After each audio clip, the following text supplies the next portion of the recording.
السلام علیکم ورحمۃ اللہ وبرکاتہ۔ الحمد للہ رب العالمین والعاقبۃ للمتقین والصلاة والسلام علی اشرف الانبیاء والمرسلین نبینا محمد وعلی آلہ وصحبہ اجمعین وبعد۔ فعن ابی ہریرہ رضی اللہ تعالی عنہ قال قالت خولة یا رسول اللہ فإن لم يذهب الدم قال يكفيك الماء ولا يضرك أثره أخرجه الترمذي وسنده ضعيف۔ بلوغ المرام من ادلۃ الاحکام کی حدیث نمبر 28 ابھی آپ کے سامنے پڑھی گئی ہے۔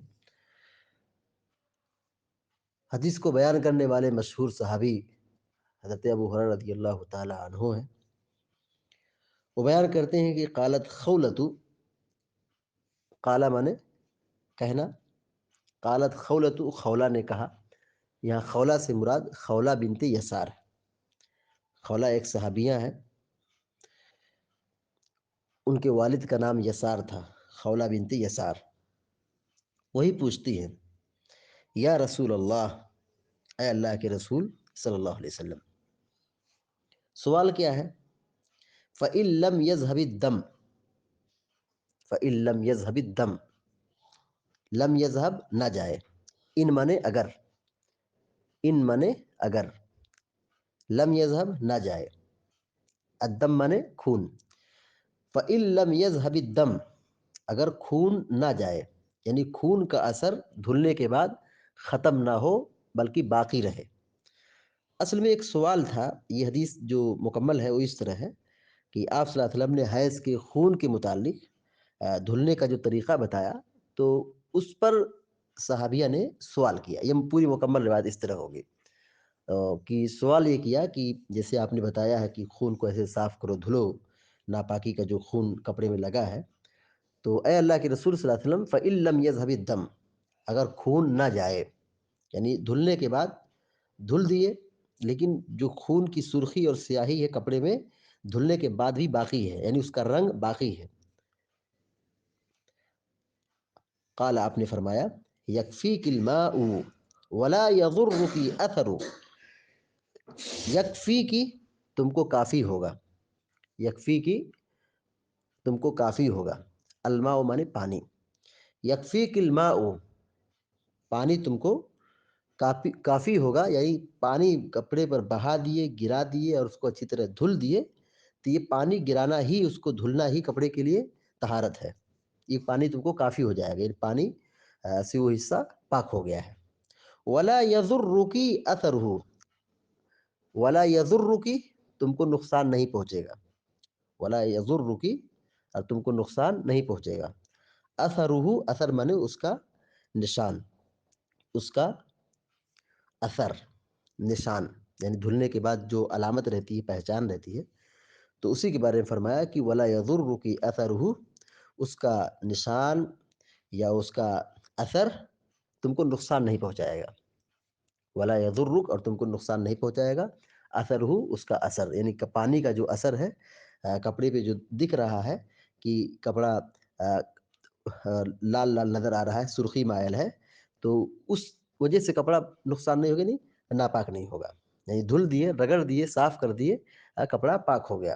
اب دھلنے کے بعد جو اثر رہ گیا ہے اس کی وجہ سے کپڑا نقصان نہیں ہوگا، یعنی ناپاک نہیں ہوگا، پورا کپڑا پاک ہو جائے گا۔ اخرجہ الترمذی، امام ترمذی نے اس کو بیان کیا ہے، وسندہ ضعیف، اور اس کی سند ضعیف ہے۔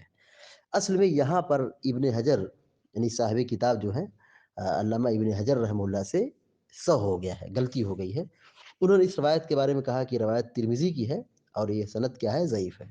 معاملہ یہ کہ یہ روایت سنن ترمذی کے اندر نہیں ملتی ہے، تو روایت ضعیف ہونے کا کوئی سوال ہی نہیں ہے۔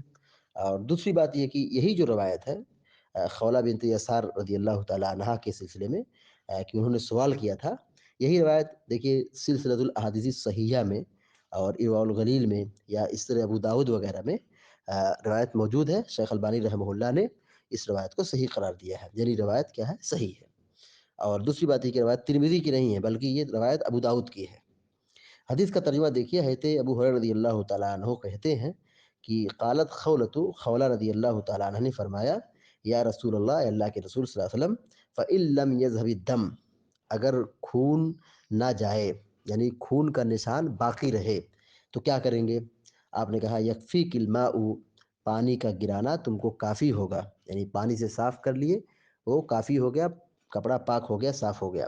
ولا یضرک اثرہ، اور اس کا اثر تم کو نقصان نہیں پہنچائے گا، یعنی پانی کا جو اثر ہے وہ باقی نقصان نہیں پہنچائے گا، یعنی دھلنے کے بعد، پانی لگا دینے کے بعد جو حیض کے خون کا جو رنگ باقی رہ گیا ہے کپڑے کے اندر دکھ رہا ہے دھلنے کے بعد، تو اس کا اثر تم کو نقصان نہیں پہنچائے گا، یعنی وہ کپڑا ناپاک نہیں ہے بلکہ دھل لینے کے بعد وہ کپڑا پاک ہو جاتا ہے۔ یہ روایت سند کے اعتبار سے ضعیف نہیں ہے بلکہ صحیح روایت ہے، علامہ البانی رحمہ اللہ نے اس روایت کو صحیح قرار دیا ہے۔ اس حدیث سے جو باتیں معلوم ہوئی ہے لکھیے مستفاد میں یا فوائد حدیث میں۔ نمبر 1، گندگی جس جگہ لگتی ہے صرف وہی جگہ ناپاک ہوتی ہے، صرف وہی حصہ ناپاک ہوتا ہے، نہ کہ پورا لباس، پورا بستر، پورا کپڑا۔ دوسری بات یہ معلوم ہوئی کہ نجاست کو پانی سے دھلنا ضروری ہے، نجاست کو، گندگی کو، ناپاکی کو پانی سے دھلنا ضروری ہے۔ تیسری بات یہ معلوم ہوئی کہ حیض کا خون ناپاک ہے۔ چوتھی بات یہ معلوم ہوئی کہ حیض وغیرہ کا خون دھلنے کے بعد اگر اس کا اثر یعنی رنگ لباس پر باقی رہے تو کپڑا ناپاک نہیں مانا جائے گا، دھلنے سے، رگڑنے سے، پانی گرانے سے کپڑا پاک ہو جاتا ہے۔ چوتھی بات کیا معلوم ہوئی کہ حیض وغیرہ کا خون دھلنے کے بعد اگر اس کا اثر یعنی رنگ لباس پر باقی رہے تو کپڑا ناپاک نہیں مانا جائے گا بلکہ دھلنے سے، رگڑنے سے، ملنے سے کپڑا پاک ہو جاتا ہے۔ پانچویں بات یہ معلوم ہوئی کہ عورتوں کو اپنے مخصوص مسائل سیکھنا چاہیے، عورتوں کو اپنے مخصوص مسائل سیکھنا چاہیے، اس میں شرم کھانا بری بات ہے، یعنی عورتوں کے جو اپنے مخصوص مسائل ہیں، حیض کے مسائل ہیں، طہارت کے مسائل ہیں، غسل کے مسائل ہیں، پاکی اور ناپاکی کے مسائل ہیں، ان سب مسائل کو خاص طور سے عورتوں کو سیکھنا چاہیے، یہ عورت پر فرض اور ضروری ہے۔ اس میں اگر عورت شرم کھائے، نہ سیکھے تو گنہگار ہوگی، سیکھنا چاہیے۔ چھٹی بات معلوم ہوئی کہ صحابہ اکرام حدیث سمجھ کے پڑھتے تھے، حدیث سمجھ کر کے پڑھتے تھے۔ اس کا مطلب یہ کہ حدیث اچھی طرح سمجھ کے پڑھنا چاہیے۔ اس کا مطلب کیا نکلتا ہے کہ حدیث اچھی طرح سمجھ کر کے پڑھنا چاہیے، اور اگر کوئی بات سمجھ میں نہ آئے تو اہل علم سے، علماء سے پوچھنا چاہیے، سوال کرنا چاہیے۔ چھٹی بات کیا معلوم ہوئی کہ صحابہ اکرام حدیث سمجھ کے پڑھتے تھے، تو اس کا مطلب یہ کہ حدیث ہمیں اچھی طرح سمجھ کر کے پڑھنا چاہیے، اور اگر جو سمجھ میں نہ آئے اس کو پوچھنا چاہیے، پوچھنے سے علم بڑھتا ہے، سوال کرنے سے علم میں اضافہ ہوتا ہے۔ ساتویں بات یہ معلوم ہوئی خواتین کو بھی دین سیکھنا چاہیے، خواتین کو بھی دین کا علم سیکھنا چاہیے۔ جیسے ہمارے سماج میں ایسا لوگ سمجھتے ہیں کہ علم سیکھنے کا حق صرف مردوں کو ہے، لڑکوں کو ہے، لڑکیوں کو علم سے اور تعلیم سے محروم رکھتے ہیں، تو یہ چیز نہیں ہونا چاہیے۔ جتنا مردوں کو مکلف ہے کہ وہ علم سیکھیں، ایسے عورتوں کو بھی حکم ہے کہ وہ اس دین کا علم سیکھیں۔ ہاں، اس کے لیے وسائل چاہیے، انتظام ہونا چاہیے، تو خواتین کو بھی دین کا علم سیکھنا چاہیے۔ آٹھویں بات یہ معلوم ہوئی نماز کے لیے کپڑا مکمل پاک رہنا چاہیے، نماز کے لیے کپڑا مکمل کیا ہونا چاہیے؟ پاک ہونا چاہیے۔